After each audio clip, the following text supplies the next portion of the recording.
স্থানীয় সরকার উপদেষ্টা আসিফ মাহমুদ সজীব ভুঁইয়া বলেছেন, দখল হয়ে যাওয়া নদী, খাল, মাঠসহ সরকারি জমি উদ্ধারে তৎপরতা শুরু হয়েছে। বিকালে ঢাকা দক্ষিণ সিটি কর্পোরেশনের মেয়র হানিফ মিলনায়তনে আয়োজিত মতবিনিময় সভায় তিনি আরও বলেন, যারা দুর্নীতিতে জড়িত এবং সরকারি চাকরিতে থেকে রাজনৈতিক নেতাদের মতো আচরণ করেছে তাদের বিরুদ্ধে ব্যবস্থা নেওয়া হবে।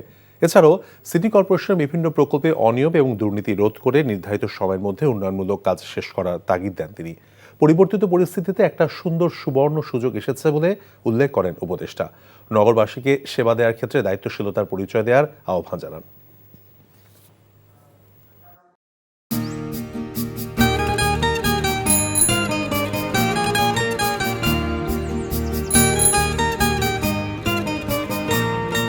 শুনেন, পুরুষ মানুষ তো এভাবে ভয় পেলে চলে না, বুকে সাহস রাখতে হয়।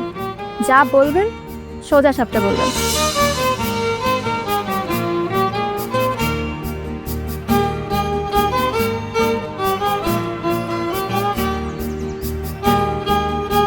তো এই শীতে যে শীতের কাপড় ছাড়া আসছো, এটা কি ঠিক আছে?